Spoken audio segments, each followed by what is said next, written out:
Hi, everybody. Welcome to the Tuesday edition of First Look. I'm Katie Couric, along with Bill Owens. I'm looking a little Austin Powers-ish. Oh, Beehive, Bill, by the way. Although not throwing me into this. My colleague Mike said I look like, an extra from Paul Revere and the Raiders, for anyone who remembers that group. Or the pirate shirt from Jerry Seinfeld. Yeah, the puffy shirt. Puffy shirt, Hey, right. do you remember a Paul Revere and the Raiders song? If you do, Last Train to Clarksville? We'll Google Paul Revere and the Raiders and get back to you on that by the end of First Look. So coming up tonight on the CBS Evening News, we've got a jam-packed show, starting with the prosecutor controversy, and Gonzalez's chief of staff expected to resign. Have they announced it? Just resigned, yeah. The Justice Department just put out a piece of paper saying he has resigned. And There's going to be a press conference at 2, right, Bill? Attorney General's having a press conference at 2 o'clock, and Jim Axelrod will be watching that.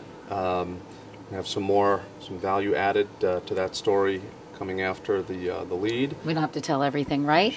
And interesting piece on immigration. The president is in Mexico right now, talking about immigration. So we have a very interesting sort of two pieces with a tale of two cities, really, on how they're treating immigrants in this country. One in New Haven, and Byron's piece is where? In Hazleton, that's Pennsylvania, right. Which we've covered before. A mayor Very anti-immigration. Exactly, a mayor who's been out in front leading a fight to a single town, small city really, trying to get rid of illegal immigrants themselves.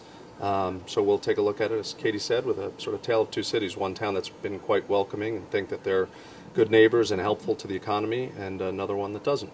And I've got a little piece of business, and all I can say is call me Ishmael.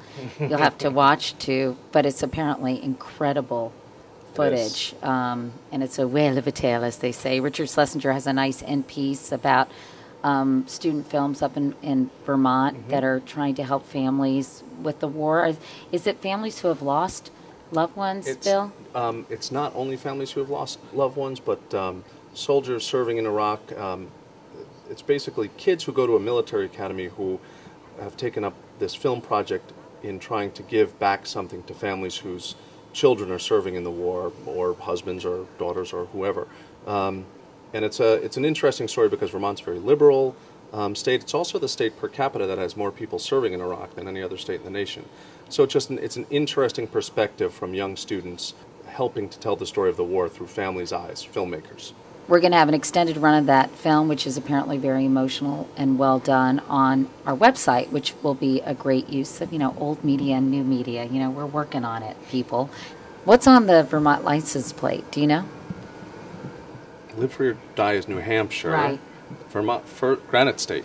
Is it? No? No? That's New Hampshire as well. I think it's the Nutmeg State. Am I right?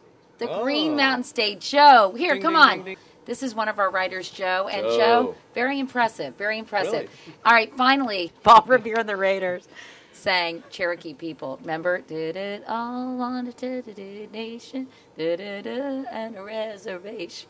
Did you? Meanwhile, I have to apologize for the lack of spackle. It will be much better by 6:30. Thank you, Bill. I like that shirt, by the way. Thank you. Okay. Nice to say so. Bye.